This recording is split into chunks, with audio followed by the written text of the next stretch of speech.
Well, hello there. Let me set the scene for you. I am up here at 30,000 feet, cruising on a big old jet plane headed straight for England. You know how it is on these long flights.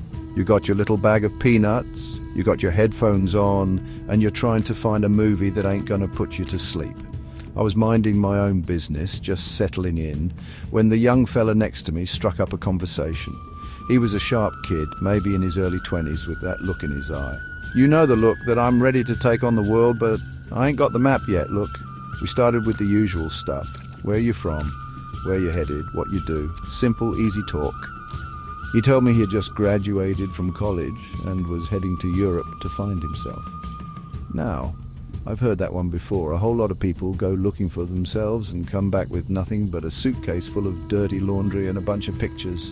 But this kid seemed different. He was sincere.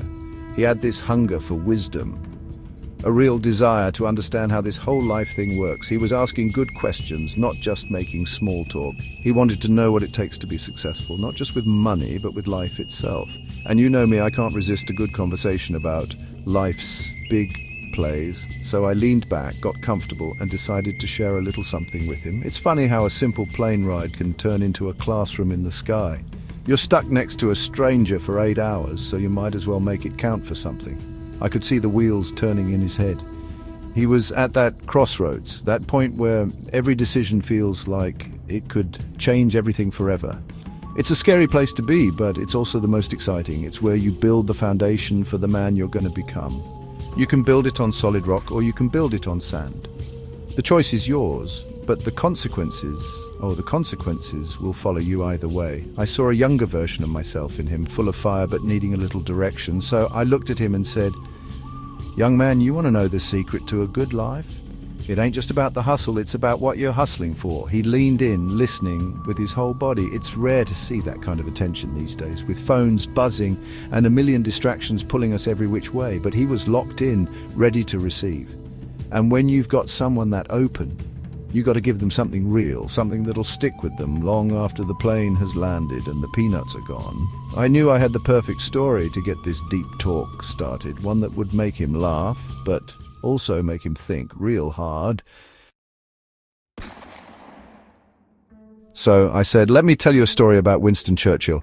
The young man's eyes lit up. He knew the name, of course. Big-time leader, saved the world, all that. I told him this story I heard. Maybe it's true, maybe it ain't, but the lesson in it is 100% real. See, one day Churchill needed to get to the BBC studio to give a big important radio address to the nation. He called for a taxi. When the cab pulled up, Churchill told the driver where he needed to go. The driver looked at him and said, "I'm sorry, sir, I can't take you. I got to get home so I can listen to Winston Churchill speak on the radio." Now, Churchill was a clever man. He was flattered, you understand. Here's this regular fella turning down a fare just to hear him speak. So Churchill, feeling a little tickled by the whole thing, pulls out a big old wad of cash, a huge amount for that time. He said it was way more than the driver would make in a whole week. He offered it to the driver and said, "Here, take this, and you can listen to Churchill some other time." The driver's eyes got wide when he saw that money. He looked at the cash, then looked back at Churchill. You could see the gears turning in his head. That money could solve a lot of problems, you know? The driver took that money in a heartbeat. He snatched it right up. Then he looked at Churchill with a big grin and said, "Hop in, sir. To heck with Churchill and his speech." Now, we both had a good laugh about that. It's a funny picture, right? The driver was so loyal to his hero until a little bit of cash got waved in his face. He sold out his admiration, his principles, all for a few extra bucks. He had something he valued, listening to this great leader. But when temptation came knocking, that value went right out the window. It's funny on the surface, but when you dig a little deeper, it stops being so funny. That story ain't just about a taxi driver. From a long time ago, it's about all of us, right here, right now. It's about the choices we make every single day. We all got a price. The question is, what is it? And what are you willing to sell? Are you willing to sell your integrity, your family time, your peace of mind? The taxi driver thought he was just giving up a radio show. But he was giving up something more. He was showing that his loyalty could be bought, and that, my friend, is a dangerous thing. Once you put a price tag on your values, you've already started losing the game of life.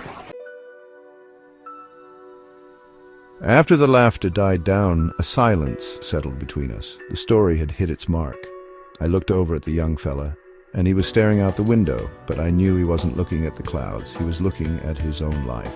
I said to him, "See, that's the trap. It's so easy to do. We all do it in small ways. You get offered a little overtime at work and you miss your kid's soccer game. You tell a little white lie to close a deal and make a bigger commission. You compromise on what you know is right just to get ahead a little faster. It starts small, just like with that cab driver. It's just one little ride, just one little speech.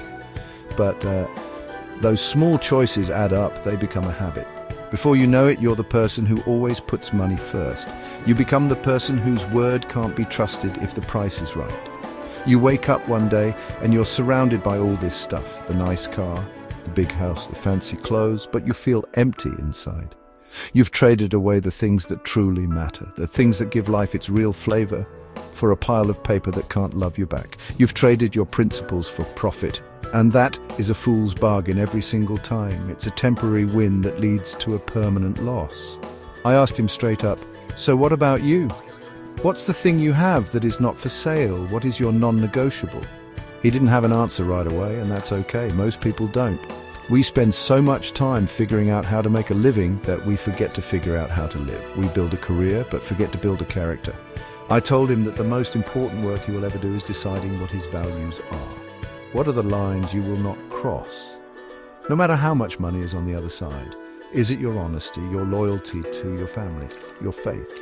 You have to decide that stuff now before the big tests come, because trust me, they will come. Life will wave a big old pile of cash in your face and ask you to trade something for it. It might be your time, your integrity, or your peace. If you haven't already decided what's priceless, you'll end up like that taxi driver saying, "To heck with Churchill." You'll sell out what matters most for what matters now. And the regret that follows that decision is a heavy weight to carry, heavier than any wallet you could ever fill. You've got to know your worth, and I ain't talking about your net worth.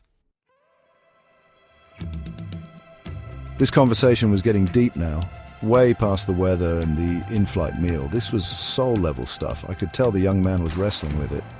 He was quiet for a long time, and then he asked, "So if money isn't the most important thing, what is?" That's the question, isn't it? That's the big one. And it reminded me of something I read a long time ago, something that's stuck with me ever since. I leaned in and told him, the Bible talks about this very thing. It's not a new problem. People have been wrestling with this since the beginning of time. I shared a verse with him from Matthew chapter 16, verse 26. It asks a powerful question. For what is a man profited if he shall gain the whole world and lose his own soul? Think about that for a second. Imagine you get everything you've ever wanted. You're the richest, most famous, most powerful person on the planet. You have all the money, all the cars, all the houses. You've gained the whole world, but in the process of getting it all, you lost the very essence of who you are. You lost your integrity, your peace, your connection to what's good and right. You lost your soul. What have you really gained? The answer is nothing. You've made the worst trade in history. The book of Mark says it another way. In chapter 8, verse 36. For what shall it profit a man if he shall gain the whole world and lose his own soul? It's so important that it's in there twice. It's a warning sign, a spiritual stop sign, telling us to check our direction. That story about Churchill and the cab driver is just a modern-day parable for this ancient truth. The driver gained a few extra pounds, but he lost a piece of his character. He traded his soul, or at least a little piece of it, for cash. We do the same thing when we chase after worldly success at any cost. We're chasing a ghost. My young friend was listening, really listening. I could see the idea landing in his heart. The soul is the part of you that's eternal. It's your character, your spirit, your connection to God. It's the real you. And it's the one thing you have that is truly, completely priceless. You can't put a number on it. There is no amount of money in the world that is worth trading it for. Gaining the world means getting all the temporary stuff that will eventually fade away.